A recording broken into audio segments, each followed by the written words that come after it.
रसिक श्रोते हो, आमचे स्नेही श्री माधवराव हुले यांच्या संग्रहातून एक अप्रतिम असा लेख, आयुष्याची वजाबाकी. अभिवाचन उमेश शिंदे. मित्र हो, सहचारिणी असता सोबत तोपर्यंत तो राजा असतो. साथ सुटता तिची तो आयुष्यातून वजा होतो. जीवनात प्रत्येक व्यक्तीची कदर करा, कारण हा जन्म पुन्हा मिळत नाही आणि एकदा गेलेली व्यक्ती पुन्हा भेटत नाही. कधी कधी एखादा आजार हा औषधाने बरा होत नाही, तर एखाद्या व्यक्तीने दिलेल्या शाब्दिक आधाराने बरा होतो. म्हणून शब्दाला धार नाही तर आधार हवा. मित्र हो, कायम टिकणारी गोष्ट एकच, ती म्हणजे माणुसकी, नम्रता आणि चारित्र्य. म्हणून पैशापेक्षा जीवाभावाची जिवलग माणसं जोडा आणि जपा. हीच खरी आपली संपत्ती आहे. ज्याला दुःखाची जाणीव असते ना, त्याला सुखाची किंमतही असते. म्हणून आपण जे दिवस काढले आहेत त्याची नेहमी जाणीव ठेवा.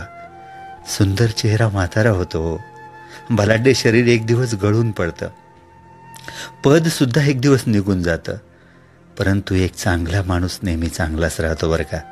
आणि तोही आपल्या माणसासाठी. आपल्या व्यथा तिथेच मांडा जिथे समाधान मिळेल. आपला माथा तिथेच टेकवा जिथे स्वाभिमान मिळेल. नाहीतर व्यथा आणि माथा तुडवण्यात लोक खूप सराईत आहेत. स्वप्न अशी बघा की पंखांना बळ येईल. मैत्री अशी करा की जग आपलं होईल. अपयश पण असं स्वीकारा की विजेता सुद्धा भारावून जाईल. आणि मित्र, माणूस असं बना की माणुसकी सुद्धा नतमस्तक होईल. कधीही कुणाला द्यायचाच असेल तर तुमचा वेळ द्या, कारण इतर वस्तू रागात परत केल्या जातात बरं का. पण दिलेला चांगला वेळ हा कायमच्या अप्रतिम अशा आठवणी देऊन जातो. त्या फेकल्याही जात नाहीत आणि वायाही जात नाहीत. पडत्या काळात दिलेली सोबत ही मोठमोठे घावही सहज भरून काढते. मित्रांनो, दुसऱ्यांसाठी डोळ्यात पाणी आलं की समजावं, आपल्यात अजून माणुसकी शिल्लक आहे. एक माणूस 20-25 लोकांना 2 हाताने मारू शकत नाही, पण तोच माणूस 2 हात जोडून लाखो लोकांच्या हृदयावर राज्य करू शकतो. थकलेल्या शरीराला कुठेही झोप लागते हो, पण थकलेल्या मनाला मात्र कुठेच झोप लागत नाही. म्हणूनच शरीर थकलं तरी चालेल, परंतु मनाला कधी थकू देऊ नका.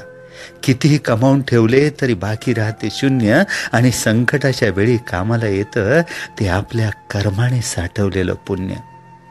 माणूस मातीचा आहे की जातीचा हे महत्वाचं नाहीये. माणूस मातीचा आहे की जातीचा आहे हे महत्वाचं नाहीये. अंधारात प्रकाश किती देतो हे महत्वाचं आहे. त्याचप्रमाणे मित्र गरीब आहे की श्रीमंत हे महत्वाचं नाही. तुमच्या संकटात किती खंबीरपणे तुमच्या पाठीशी उभा राहतो हे महत्वाचं आहे. दुसऱ्याचं भलं करायला कोणत्याही पदाची किंवा पैशाची गरज नसते, फक्त मनात चांगली भावना लागते. आयुष्यात काही सोडून द्यायचं असेल ना, तर समोरच्याकडून अपेक्षा करणं सोडून द्या. मित्र हो, आयुष्यात जर काही सोडून द्यायचं असेल तर समोरच्याकडून अपेक्षा करणं सोडून द्या. कारण अपेक्षाभंगामुळे आलेलं नैराश्य फार फार कठीण असतं. सदरचा हा लेख आपुलकीच्या आणि जीवाभावाच्या माणसांसाठी समर्पित आहे. अभिवाचन उमेश शिंदे. खूप धन्यवाद.